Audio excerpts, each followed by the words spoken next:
안녕하세요. 저는 30대에 이혼을 하게 되어 지금은 자유로운 삶을 즐기고 있는 애청자입니다. 평소 사연을 들으며 아픔에 공감을 하기도 하고 때론 함께 욕도 하며 시간을 보내곤 하는데요. 그런 사연 열차에 제 사연이 소개된다고 생각하니 괜스레 마음이 다 떨려오네요. 저는 저를 하자 있는 인간으로 몰아가는 시모도 시모였지만 남편이 결정적인 이유가 되어 이혼까지 하게 되었는데요. 제가 어떻게 남편의 외도를 알게 되었고 어떻게 복수를 하고 이혼을 하게 되었는지 한번 들어보실래요? 남편과 저는 고등학교 동창이었는데 학교에 다닐 땐 그저 친구로 지내다 시간이 지나며 자연스럽게 연인 사이가 되어 결혼까지 하게 된 부부였죠. 그렇게 결혼을 하게 된 지 3년, 마음만 먹으면 금방이라도 임신이 가능할 거라 생각했는데 그게 생각처럼 쉬운 일은 아니었어요. 3년 동안 임신 소식은 전혀 없었고 결혼 전 더 늦어지기 전에 임신을 하고자 잘 다니던 회사까지 그만두고 몸 관리를 하며 임신을 하려 노력했죠. 남편 역시 저와 함께 병원을 다니며 임신을 위해 노력하고 있었고 그렇게 저흰 큰 소리 나는 일 없이 지내고 있었어요. 하지만 부부 사이만 좋다고 해서 스트레스가 없는 건 아니었어요. 임신이라는 게 몸도 몸이지만 심적으로 편안해야 잘 될 텐데 시모와 시누이는 임신을 방해라도 하려는 사람처럼 저를 괴롭히기 일쑤였어요. 엄마, 우리 집엔 임신 못해서 올케처럼 고생한 사람은 없지 않아? 내가 알기로는 그런 사람이 없는데 올케는 뭐 때문에 임신이 그렇게까지 안 되는 거지? 그러게나 말이야. 우리 집엔 그런 유전자 자체가 없는데 너희가 아기가 안 생기는 거 보니 아무래도 네가 무슨 문제가 있는 것 같구나. 우리 아들은 절대 문제가 있을 리가 없으니 말이야. 친정 역시 임신 때문에 고생한 사람이 없는데 저딴 식으로 말하니 기분이 나쁜 건 당연했어요. 거기에다 병원에서 검사받은 결과 남편뿐 아니라 저 역시 아무 문제가 없었고 그런 사실을 두 사람에게 여러 번 강조해서 말해주었는데도 불구하고 저런 말을 계속하니 정말 스트레스가 이만저만이 아니었어요. 제가 여러 번 말씀드렸잖아요. 병원에선 저희 몸엔 아무런 문제가 없다고 했다니까요. 그러니까 그런 말은 좀 하지 말아주세요. 저도 그런 말 들을 때마다 정말 스트레스가 이만저만이 아니라고요. 그런데 왜 그렇게까지 임신 안 되니? 혹시 병원이 이상한 거 아니니? 그 병원에서 검사를 잘못한 게 틀림없다. 암? 너희 더 늦기 전에 병원을 옮겨봐. 괜히 돌팔이 병원에서 돈이랑 시간 낭비하지 말고. 그래, 옳게. 엄마 말 무시하지 말고 새겨들어. 내 생각에도 그 병원 돌팔이 같으니까 말이야. 두 사람은 꼭 저에게 문제가 있기라도 바라는 사람들처럼 몰아갔고 더는 설명하고 이해시키는 것도 입이 아파 포기를 해버렸죠. 그런데 그것이 끝이 아니었어요. 시누이는 제가 임신 준비를 위해 집에서 쉬기 시작하자 제가 무슨 시댁 전용 종이라도 되는 양 저를 부려먹으려고 안달이 났더라고요. 시집을 가지 않았던 시누이는 독립도 하지 않고 여전히 시댁에 살고 있었는데 나이 차이는 고작 1살밖에 나지 않는데 하는 짓은 시모 저리 가라였어요. 어찌나 표독스럽게도 저를 부려먹으려 안달인지 있던 애도 떨어질 판국이었죠. 옳게. 지금 우리 집으로 빨리 좀 와봐. 얼른. 지금 당장? 정말 너무 급해서 그래. 처음엔 이런 연락을 받고 정말 큰일이라도 난 것이라 생각해 헐레벌떡 시댁으로 뛰어갔었어요. 하지만 막상 가보면 청소나 식사 등 급한 것이 아닌 직접 하기 귀찮은 일을 시켜댔고 뻔뻔하게도 그런 잡일이 너무 급해 불렀다며 웃어대는 시누이를 보며 더는 참고 넘길 일은 아니다 싶더라고요. 제가 시댁 잡일을 해주려고 회사까지 그만둔 것이 아니었으니까요. 그렇게 마음을 고쳐먹은 이후 전 시누이의 연락을 아예 무시해버리거나 연락을 받는 날엔 아예 못 간다고 못을 박아버렸습니다. 그리고 그날은 시누이와 큰 소리가 오간 날이었어요. 그날 역시 시누이에게 연락이 왔고 또 급한 일이 있다며 시댁으로 오라고 하더라고요.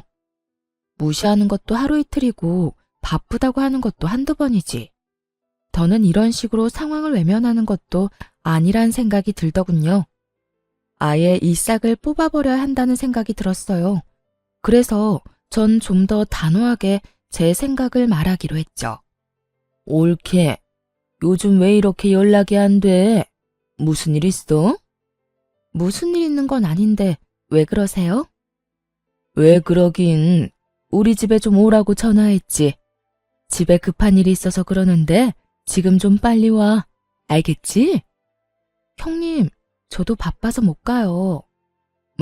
뭐라고? 옳게 지금 뭐라고 그랬니? 지금 못 온다고 한 것 같은데 내가 제대로 들은 게 맞아? 요즘 따라 도대체 왜 이래? 내가 급한 일이 있다니까. 그래도 못 온다고 한 거 맞아? 네, 제대로 들었네요. 형님, 말이 나왔으니까 하는 말인데 제가 회사를 쉬고 있다고 해도 저도 사생활이 있는데 어떻게 형님이 부를 때만 기다리고 있겠어요? 저도 오늘은 바빠서 못 가니까 급한 일은 알아서 해결하세요. 신우이는 못 간다는 제 말에 화가 났는지 막말을 하기 시작하더라고요. 아니, 평소 신우이의 개념이 얼마나 수준 이하인지를 적나라하게 나타내는 말들을 서슴없이 해대고 있었죠. 옳게. 진짜 이런 식으로 나올 거야? 집에서 내 동생 돈이나 쓰면서 노는 주제에 바쁘긴 뭐가 바빠? 그냥 시댁 오기 싫어서 거짓말하는 거 누가 모를 줄 알아? 그리고 시댁 식구가 오라고 하면 오고 가라고 하면 가는 게 며느리로서 당연히 해야 하는 도리인 거 몰라? 이런 말까지 듣고 나니 저만 웃는 얼굴로 대할 필요는 없다는 생각이 들더라고요. 거짓말은 형님이 먼저 했죠. 바쁘다고 그날리를 피워서 급하게 가보면 청소해라, 밥해라 등등. 그리고 형님, 같은 여자로서 그런 식으로 하고 싶으세요? 며느리로서 도리 중엔 그런 건 듣도 보도 못했네요, 저는. 제발 적당히 좀 하세요. 저요, 임신하려고 회사 그만둔 거지 그런 일이나 하려고 회사 그만둔 거 아니라고요. 그러니까 앞으로 급하다는 핑계 대면서 저 시댁으로 부르지 마세요. 저는 그대로 전화를 끊어버렸고 내심 이렇게까지 싫은 티를 내고 이렇게까지 말하면 더는 저를 괴롭힐 일이 없을 거라 생각했죠. 하지만 신우이는 더 날뛰기 시작하더라고요. 그날 이후 저를 부르는 대신 저희 집으로 찾아와 집을 엉망으로 만들고 간다거나 이상한 트집을 잡아대더군요. 그래서 제가 집으로도 못 오게 했더니 시모를 앞세우기 시작하더라고요. 그날은 신우이뿐 아니라 시모까지 함께 집으로 온 날이었는데 마침 장봐놓은 것이 없어 마땅히 먹을 것이 없는 상태였죠.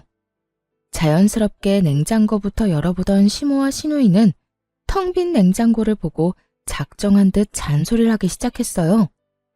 넌 집에서 쉬는 애가 이게 뭐니 이게? 너희 집에서 밥은 해먹고 사니? 나가서 뼈 빠지게 일하는 우리 아들 끼니는 제때 해주는 거 맞아? 그러니까 옳게 이건 아니지. 어떻게 냉장고에 죄다 풀떼기에다가 마실 거 반찬 몇 개밖에 없어? 우리 아들은 고기 좋아하는데 고기 같은 건 없어? 고기는 떨어지는 일 없이 늘 넉넉히 사다 놓거라. 우리 아들이 먹고 싶으면 언제든 먹을 수 있게 말이야. 시모와 신우이는 사이좋게 말을 주고받으며 저에게 잔소리를 해대고 있었고 저는 입을 떼서 무얼 하나 싶은 마음에 아무 말도 하지 않고 있었어요. 제가 무얼 한다고 한들 제 말을 들을 사람들도 아니고 괜히 잘못 대답을 했다가 그렇지 않아도 긴 잔소리가 더욱 길어질 거라 확신했기 때문이죠. 그렇게 한참을 시모와 장단 맞춰 잔소리를 하던 신우이는 배가 고프다며 휴대전화를 뒤적인다 싶더니 배달을 시키더라고요. 아유, 옳게 내 와서 밥이나 먹을까 했는데 이게 뭐야? 엄마는 배 안 고파? 난 지금 배가 너무 고프단 말이야. 안 되겠다. 간단하게 요기나 하게 참치회나 시켜서 먹어야 하겠어. 언제부터 참치회가 간단한 요깃거리 음식이 되었는지는 몰라도 신우이는 참치회를 시킨다고 하며 음식을 주문했고 얼마 지나지 않자 음식이 도착했어요. 얼마나 많이 시킨 것인지 배달 오신 분의 양손 가득 음식이 들어서고 있었죠. 음식의 양도 당황스러운데 더 황당한 말이 신우이의 입에서 나오고 있더라고요. 어머, 지갑이 없네? 어떻게 하지? 올케, 카드 있지? 올케가 계산 좀 해. 잘 먹을게. 고마워. 그렇습니다. 신우이는 10만 원이 훌쩍 넘는 음식값을 바로 계산하지 않고 만나서 카드 결제 상태로 주문했더라고요. 당연히 카드도 현금도 전혀 가지고 있지 않은 채 말이죠. 제가 초대한 사람이라면 당연하게 제가 계산하는 것이 맞겠지만 제가 초대한 적도 없고 입에 들어가는 밥 한 톨도 다시 빼앗고 싶을 만큼 얄미운 시모와 시누이를 위해 그런 돈을 갑자기 쓰게 되니 너무 짜증이 나더군요. 그렇다고 해서 계산을 하지 않을 수 있는 상황도 아니었고 저는 하는 수 없이 계산을 하게 되었죠. 그것이 끝이 아니었어요. 정작 계산한 사람은 저인데 회는 저에게 한 점 먹어보라는 말도 없이 자신들의 앞접시에 다 옮겨 담아버린 후였고 함께 시킨 사이드 메뉴들은 일부러 다 헤집어 놓은 뒤라 손도 대고 싶지 않았어요. 어머, 올케는 왜 안 먹어? 설마 우리가 먼저 먹었다고 기분 상해서 안 먹는 거야? 에이, 설마. 아가, 너 우리 딸 말이 사실이야? 우리가 음식에 젓가락질 좀 했다고 기분 나쁜 거야? 아니면 더럽니? 그냥 입맛이 좀 없네요. 두 분이서 맛있게 드세요. 애초에 제 몫은 없는 것 같기도 하고요. 두 사람의 고의성이 다분한 치사하고도 어이없는 행동을 보며 따지기는커녕 말도 섞고 싶지 않더라고요. 그래서 전 대충 대답을 던져주곤 소파에 앉아 애써 두 사람에게 신경을 쓰지 않으려고 노력했어요. 그렇게 집안도 제 마음도 다 헤집어 놓은 두 사람이 돌아가고 난 후 저는 이딴 인간들 뒷바라지나 하려고 결혼을 했나 하는 회의감마저 들었고 두 사람이 어질러 놓은 그 어떤 것도 치우지 않은 채 멍하니 앉아있으니 남편이 들어오더군요. 뭐야? 집이 왜 이래? 엉망이 된 집을 본 남편이 화들짝 놀라며 저에게 물었고 너무 어이없는 상황에 화조차 나지 않았던 전 아무 감정도 없는 목소리로 남편에게 말해주었죠. 오늘 형님이랑 어머님 다녀갔어.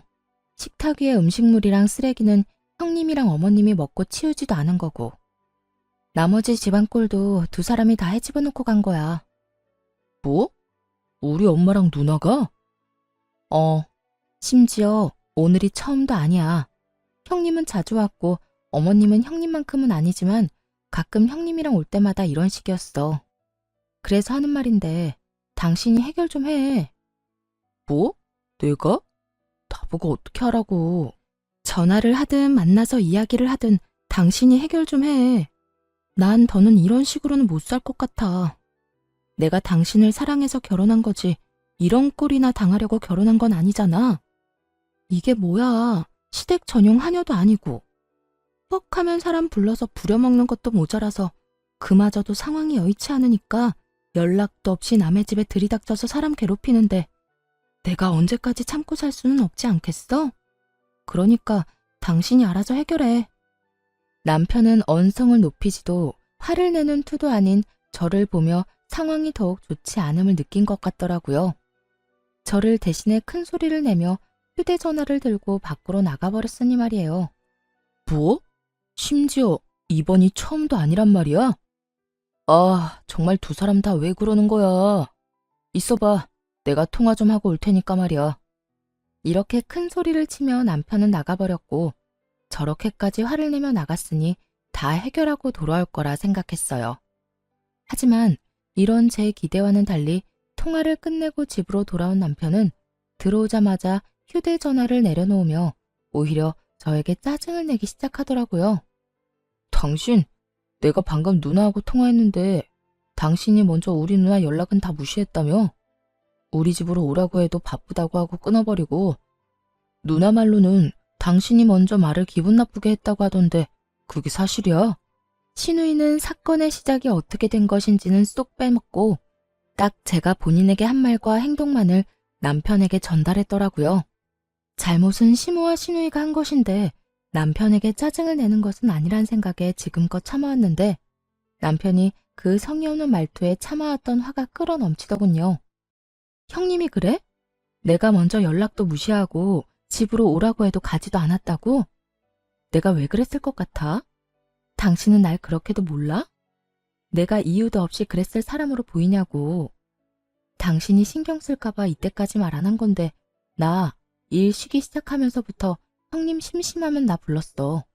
급한 일 있다고 숨 넘어갈 것처럼 연락이 와서 가보면 설거지해라 청소해라 밥해라 등등 내가 그런 거 하려고 일 쉬는 거 아니잖아.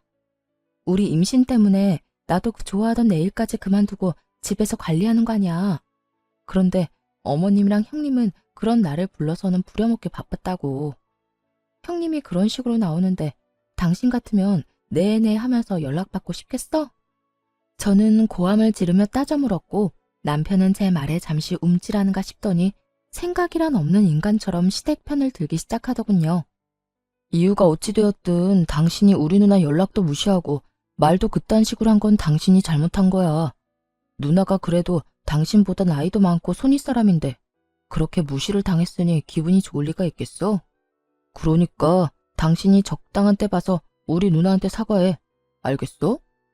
신우이 대변인 노릇을 하느라 정신이 나가버린 남편을 보는데 정말 오만정이 다 떨어진다는 말의 의미를 알겠더라고요.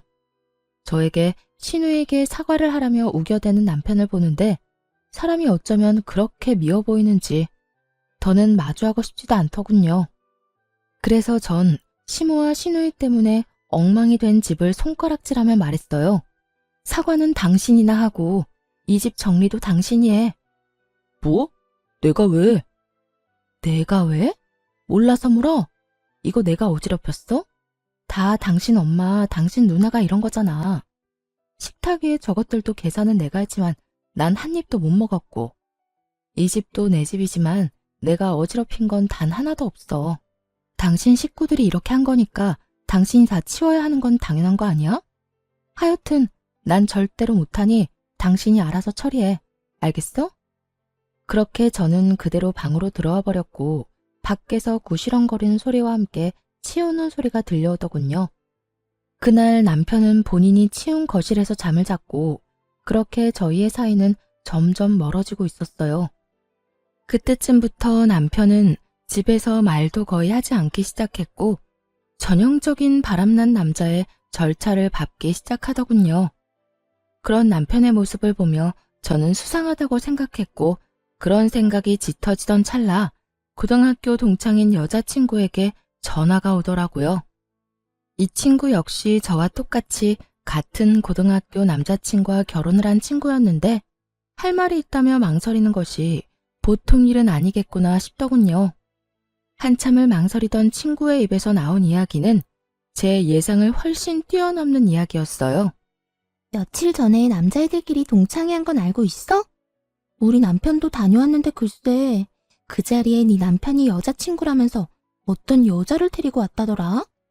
그 인간 진짜 미친 거 아니니?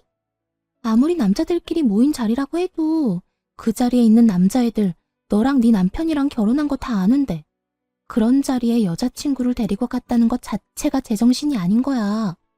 남자들끼리 암묵적으로 비밀로 하고 있는 모양인데 우리 남편은 아무리 그래도 이건 아닌 것 같다면서 나한테 말해주더라고. 내가 이런 말을 너한테 해야 하나 말아야 하나 고민하다가 아무리 생각해도 괘씸해서 안 되겠더라고.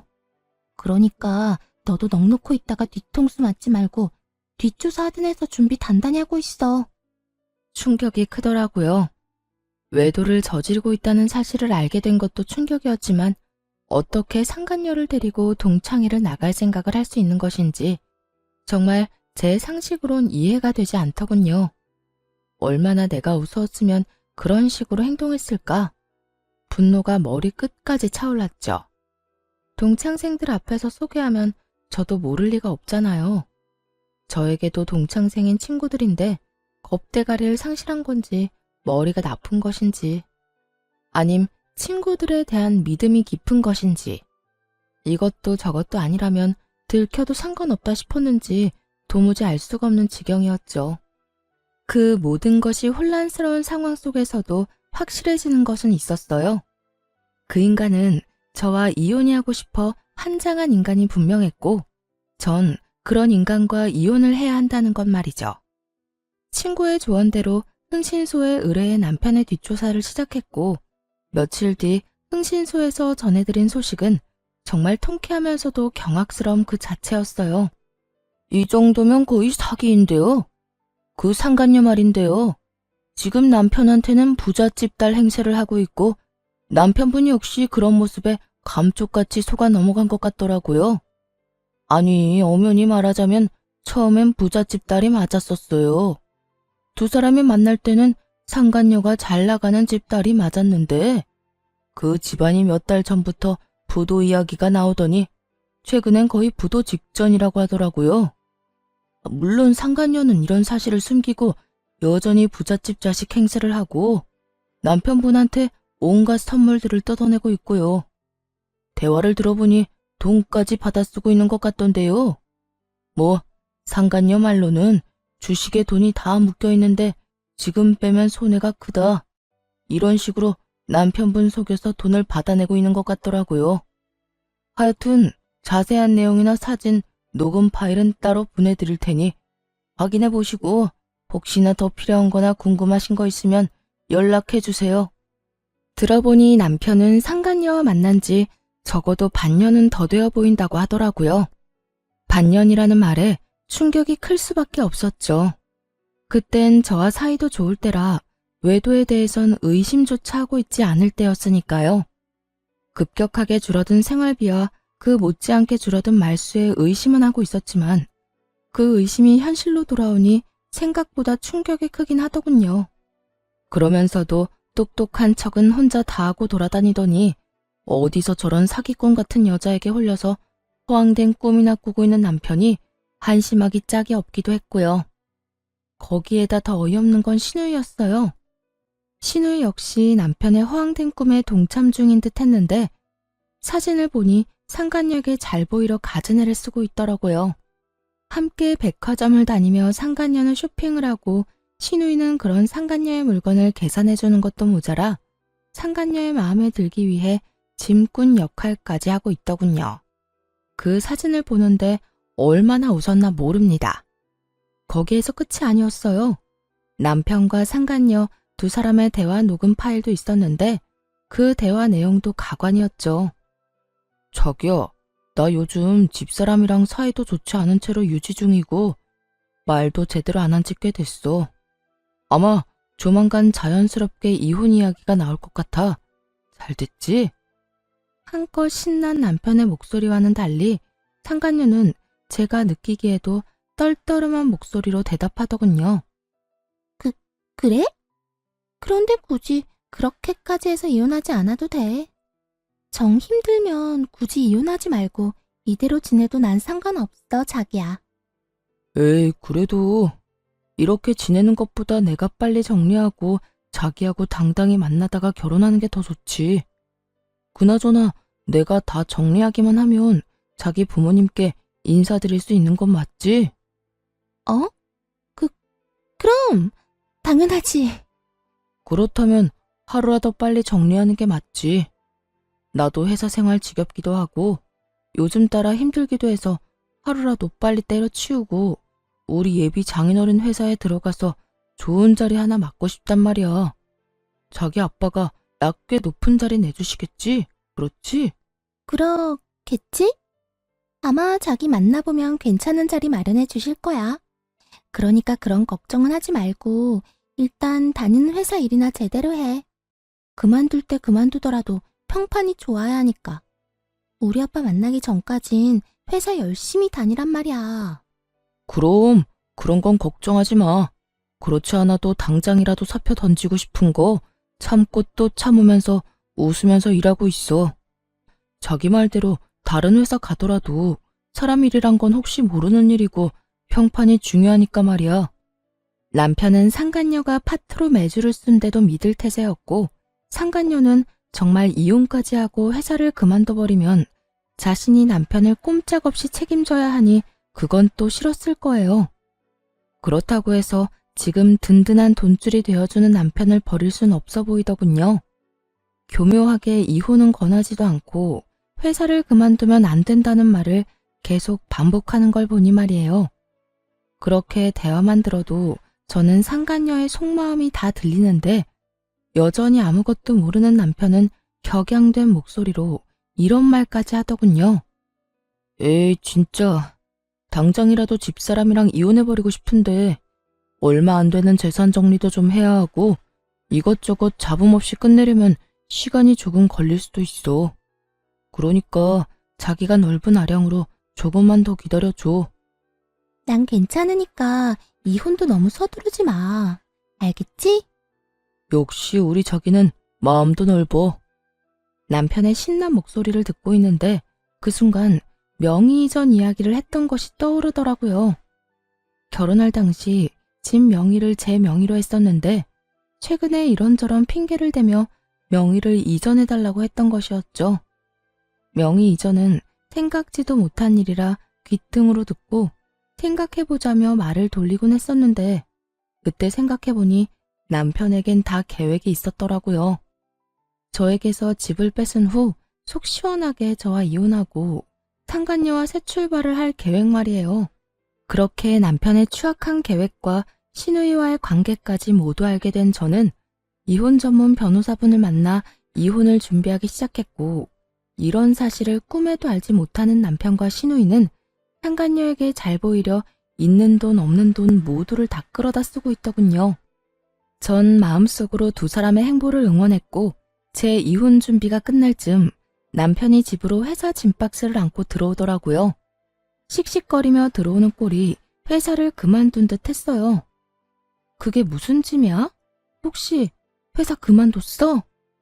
남편은 박스를 바닥에 던지듯 내려놓으며 과하게 성질을 내더군요. 보면 몰라?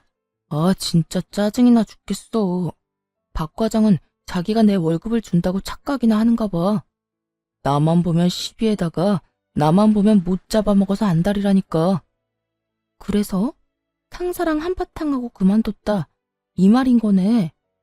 그래. 아, 차라리 잘 됐어. 이까짓 회사 그만두고 싶었는데 이참에 나도 좀 쉬면서 새 출발하지 뭐. 남편은 상간녀라는 믿을 구석이 있었던 터라 직장 상사와 트러블이 일어나기 무섭게 회사에 사표를 던져버렸고 그런 남편의 모습을 보며 오늘이 그날이구나 싶더라고요. 자고로 집도 절도 없을 때 버려야 더 큰 복수가 되지 않을까 싶었으니까요. 전 여전히 씩씩거리는 남편을 뒤로 한 채 방으로 들어가 남편의 짐을 싸 거실로 나왔어요. 제가 큰 캐리어를 건네자 소파에 앉아 넥타이를 풀던 남편이 화를 내며 말하더라고요. 이게 뭐야?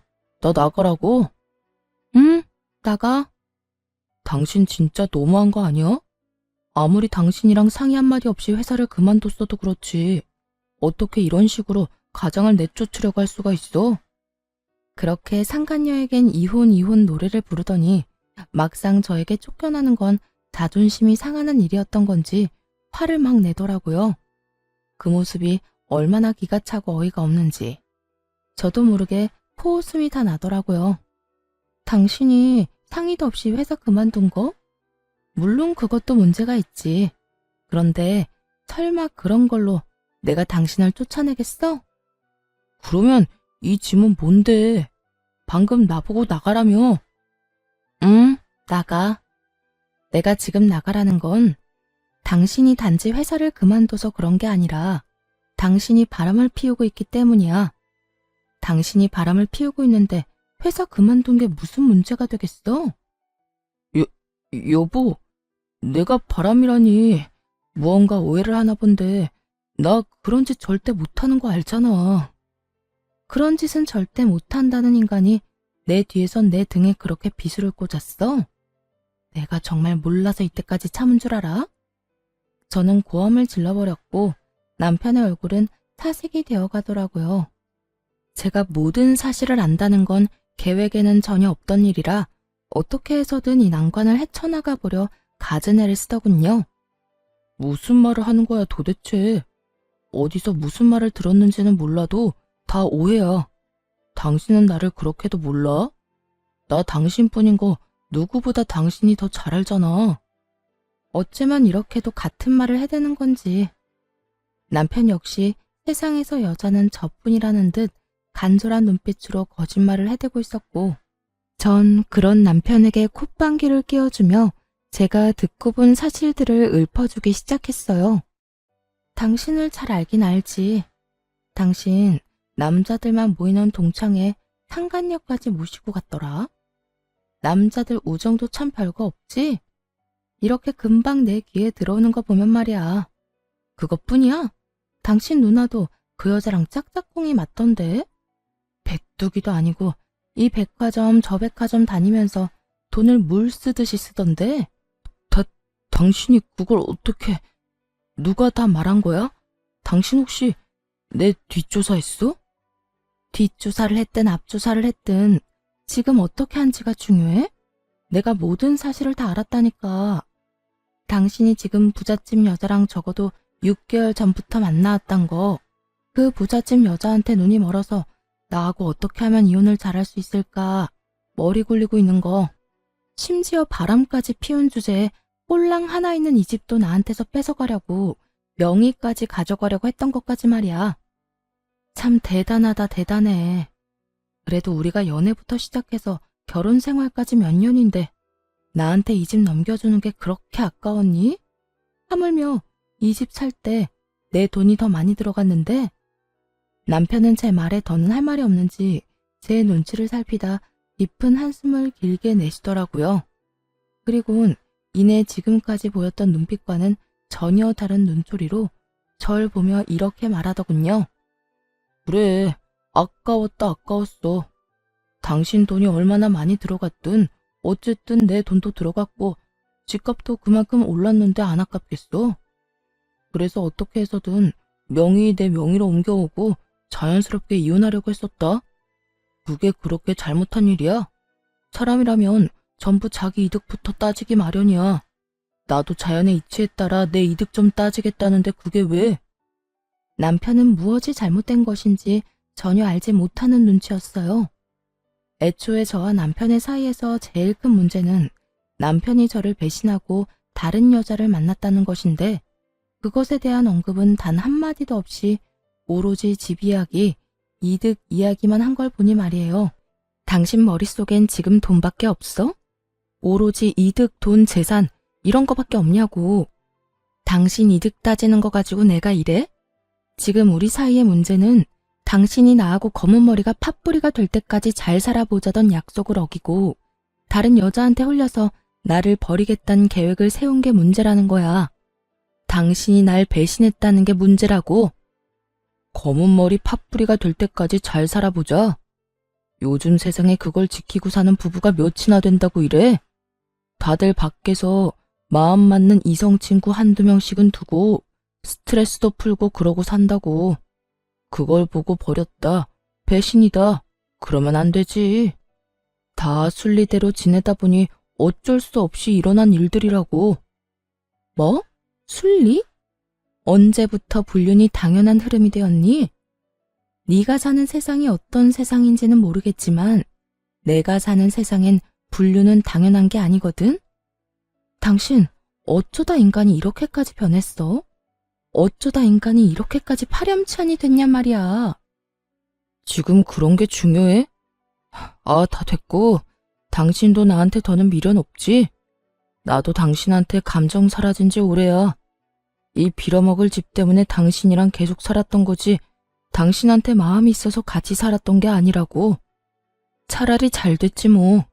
이딴 집 당신이나 가지고 일도 이렇게 다 틀어진 김에 이혼이나 빨리 하자.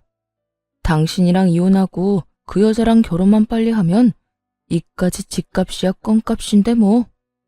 상간녀의 집이 쫄딱 망한 것은 꿈에도 모르는 남편은 기고만장한 얼굴로 저에게 집이나 먹고 떨어지라며 집을 나가버리더군요. 앞으로 본인 앞에 펼쳐질 앞날에 대해 아무것도 알지 못한 채 기고만장한 꼴로 집을 나가는 남편의 뒷모습을 보는데 화가 나기는커녕 웃음만 났습니다. 그렇게 진행된 이혼에서 저는 남편, 상간녀, 시누이 모두에게 위자료를 청구했고 세 사람 모두에게 위자료를 받고 이혼할 수 있었어요. 이혼하는 그 순간까지 상간녀는 부잣집 딸 연기를 하고 있었는데 저에게 주어야 하는 위자료 역시 전 남편에게 받아내고 있더라고요. 자기야, 나 아직 주식 정리를 못했는데 위자료 어떻게 해? 아까 들어보니까 위자료 이자가 은행 이자보다 높던데. 그냥 주식을 정리해야 싶기도 하고. 그런데 지금 정리하면 손해가 너무 심한데? 그래? 그러면 그냥 내가 대출받은 김에 조금 더 받아서 줄게. 어차피 그 주식 한 달 정도만 있으면 정리할 수 있다고 했잖아. 응. 들리는 찌라시엔 한 달 내로 따상 갈 거라고 하더라고. 그렇게만 되면 내가 진짜 이자까지 쳐서 다 줄게. 돈만 돌려주겠어? 자기 인생 펴는 거야, 이제. 상간녀의 말에 전 남편은 얼굴 한가득 행복 가득한 미소를 지어 보이더라고요. 저와 이혼하는 그 마당에 말이죠. 그 모습을 보는데 저 역시 웃음이 터져나와 크게 혼이 났네요. 주식에 큰 돈이 묶여있는 것도 거짓말, 앞으로 인생이 필 일만 남았다는 것도 거짓말이란 것을 저는 잘 알고 있었으니까요. 그렇게 전 남편과 전 시누이가 빚쟁이가 된 채 소송은 마무리되었고 이혼 확정 서류를 제출하면 모든 것이 끝이 나는 날이 다가왔어요.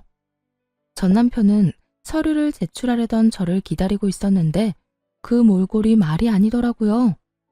죽도 한 그릇 못 얻어먹고 다니는 것인지 피골이 상접한 것은 물론이었고 행색도 남루한 것이 굳이 물어보지 않아도 어떤 상황인지 훤히 보이더군요. 제가 전 남편을 발견한 직후 전 남편 역시 저를 발견했는지 다짜고짜 저에게 달려와 무릎을 꿇고 빌기 시작하더군요. 여보, 서류 제출하러 온 거야?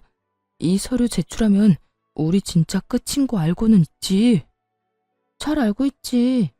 그러니까 이렇게 아침 대바람부터 온 거 아니겠어? 하루라도 빨리 너 같은 인간이랑 깨끗하게 정리하려고 말이야. 여보, 그러지 말고 다시 한번 생각해보면 안 될까? 우리가 이렇게 이혼한다는 거 정말 말도 안 되는 일이잖아. 뭐? 말도 안 되는 일? 뭐가 말도 안 되는데? 당신 말대로 우리 고등학교 때부터 해서 지금까지 함께한 시간이 얼만데 이대로 우리가 헤어진다는 게 말이나 된다고 생각하는 거야? 정말 웃기지도 않더라고요. 그 긴 세월이 그렇게나 소중하다는 사람이 어떻게 다른 이유도 아닌 외도로 인해 이혼까지 하게 만들었으니 말이에요. 심지어 끝까지 반성은커녕 비웃기 바빴던 걸 제가 다 기억하고 있는데 이제와 이렇게 매달리는 꼴을 보고 있자니 통쾌하기는커녕 미친 듯이 화가 났어요. 그 세월이 그렇게 소중했다는 인간이 그딴 짓을 했니? 기억 안 나? 당신 나하고 이혼하는 그 순간까지 미안하다는 말은커녕 본인은 잘 먹고 잘 살 테니 나는 이혼녀 딱지 붙이고 잘 살라고 했던 거. 그런데 이제 와서 무릎까지 꿇고 왜 이런데? 갑자기 집 나갔던 양심이 다시 되돌아오기라도 했는가 봐. 그땐 내가 정말 정신이 나가버려서 당신한테 어떤 짓을 하고 있는지조차 몰랐어.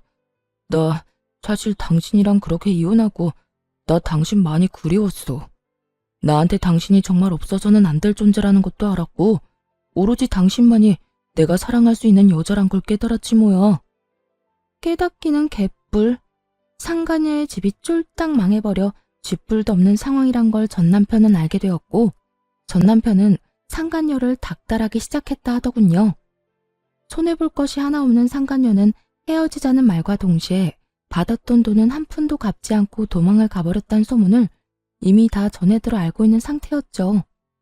그러니까 전 남편은 저에 대한 사랑이 그리운 것이 아니라 거짓골이 된 자신이 아쉬워서 저에게 매달리는 것임을 저는 누구보다 잘 아는 상태였죠. 참, 거짓말도 정성껏 잘한다. 야, 내가 너 바람난 것도 다 알고 있었는데 네가 지금 왜 이러는지 모를 줄 알아? 혹시 당신도 내 소식 다 들은 거야? 당신도 다 아는 것 같으니까 솔직하게 말할게. 그 여자 알고 보니까 회사 부도가 났었더라고. 그 사실을 나한테는 감쪽같이 속이고 주식 핑계대면서 나한테 돈 뜯어가고 있었고 정말 너무하지 않냐? 어떻게 날 속일 수가 있어? 어쩐지 내가 당신하고 이혼한다고 할 때마다 반응이 시원치 않더라니. 하여튼 내가 이혼하고 위자료 내느라 빚쟁이 되고 우리 누나도 당신한테 위자료 주느라 빚쟁이 되니까 더는 뜯어먹을 거 없다 싶었는지 도망갔어. 내 돈, 누나 돈은 한 푼도 안 주고 말이야. 우리 집 지금 난리야. 나 회사도 그만두고 취업도 안 돼서 대출금 갚을 돈이 없어서 엄마 집까지 팔아 대출금 갚아야 하는 신세라고. 어쩌다 내 신세가 이렇게까지 된 건지. 전 남편은 눈물까지 짜내며 하소연을 하고 있었고 전 궁금하지도 않은 이야기를 듣고 있자니 하품이 다 날 지경이었어요. 그걸 몰라서 물어? 남의 가슴에 대못 박아놓고선 너는 평생 떵떵거리면서 행복하게 살 수 있을 거라 생각했어? 남의 눈에 눈물 나게 하면 네 눈엔 피눈물 나는 법이야. 그래서 할 말은 다 했니? 그 하품이 나오게 지겨운 하소연은 다 해댔냐고. 전 남편은 자신이 이렇게 눈물까지 쏟아내며 말하면 저 역시 눈물이라도 흘릴 거라 생각했는지 제 반응에 크게 당황하며 다시 울고불고 빌기 시작하더라고요. 여보, 그렇게 냉정하게 굴지 말고 예정을 생각해서라도 나 다시 받아주면 안 될까? 예정? 너한테는 그런 게 남아있는지 몰라도 난 그런 감정 따위 남은 게 없거든? 그리고 정이 남아있다고 한들 내가 미쳤어? 너부터 시작해서 줄줄이 빚쟁이인 네 집안일이랑 다시 엮이게. 넌 내가 진짜 만만하구나. 만만한 게 아니라 당신이 날 금전적으로 조금만 도와주면 이까짓 어려움은 금방 이겨낼 자신이 있어서 그래. 당신 지금 여유 자금 꽤 있을 거 아니야. 나하고 그 여자 우리 누나한테 받은 위자료. 설마 다 쓴 건 아니지. 그 돈을 벌써 다 썼을 리는 없잖아. 그렇지? 이때껏 꼴꼴 감춰두었던 전 남편의 추악한 속내가 드러나고 울고불고하며 제 바짓가랑이를 붙잡고 있는 전 남편의 손을 뿌리쳐버렸어요. 이거 나 소름 끼치니까. 야, 너 진짜 큰 착각하는가 본데 그 돈 너한테 쓸 생각 전혀 없어.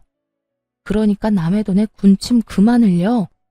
여보, 그러지 말고 나 진짜 당신이 조금만 도와주면 금방 일어설 수 있다니까. 많이 바라는 것도 아니라고. 그냥 받은 위자료의 절반 정도만, 아니 그것보다 적은 금액이라도 되니까 조금만 도와주라. 응?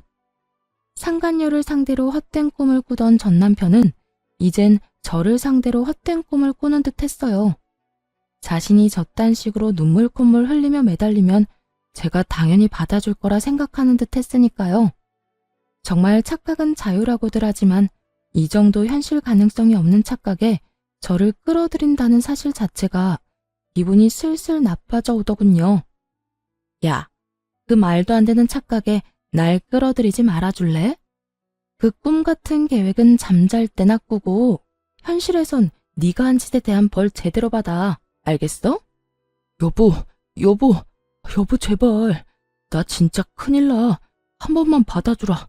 제발. 이거 나 한 번만 더 내 몸에 손대잖아? 나 진짜 그대로 경찰에 신고해버릴 거야. 나 알지? 한다면 한다는 사람인 거. 그러니까 이상한 짓 그 정도만 하고 이럴 시간에 일자리나 알아봐.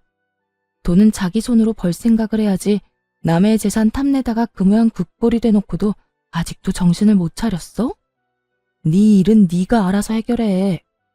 전 그대로 전 남편을 뿌리쳐버리곤 서류를 제출해버렸고 그렇게 지긋지긋한 인연이 끝났습니다. 그 후 전 집도 옮기고 회사도 옮겨버린 후 잘 지내고 있습니다. 한동안 전 남편과 전 시댁 식구들이 계속 연락을 해와 귀찮은 일이 있긴 했지만 차단 깔끔하게 했더니 요즘엔 연 끊겨버린 지 꽤 되었어요.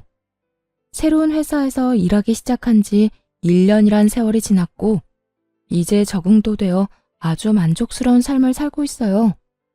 아직 마음의 준비가 되지 않아 누군가를 만난 적은 없지만 제 마음이 누군가를 받아들일 준비가 되고 좋은 사람만 나타난다면 언제든 연애할 생각은 있습니다. 이혼을 하며 전 남편과 전 시댁에 많은 실망을 한 것은 맞지만 모든 사람이 전 남편과 같은 사람은 아닐 테니까요. 거기에다 한 번 결혼에 실패했다는 이유로 혼자 평생 외롭게 살 생각은 없기에 열린 마음으로 살아보려고 합니다. 이혼을 할 당시만 해도 이렇게 만족스럽고 행복한 삶이 저를 기다리고 있을 거라는 생각은 하지 못했어요. 이혼이 흠이 아닌 시대가 왔다고들 하지만 막상 제가 이혼할 처지에 놓이게 되니 그런 말들이 쉽게 와닿지도 않았고 위로도 되지 않더라고요. 그때 전 그저 남편이 외도를 저질러 이혼하게 된 불쌍한 이혼녀라는 생각밖에 들지 않았으니까요. 하지만 독하게 마음을 먹고 이혼을 하고 나니 저에겐 새로운 인생이 저를 기다리고 있더라고요. 무엇보다 수준 이하의 전 시댁 인간들을 더는 마주할 필요도 없었고 저의 뒤에서 저를 기만했던 전 남편을 더는 보고 살지 않아도 됐고요. 그 뒤로 따라오는 자유, 압박 없는 삶 등 여러 가지도 물론 좋았어요. 이렇듯 전 지금의 생활에 더없이 만족하고 이혼녀이긴 하지만 유부녀일 때보다 더없이 행복하답니다. 이로써 저의 사연도 끝이 났네요. 어떠셨나요? 욕들 함께 해주셨을까요? 긴 이야기 끝까지 함께 해주셔서 감사하다는 말을 전하며 저는 이만 물러가 볼게요. 감사합니다. 다들 행복하세요.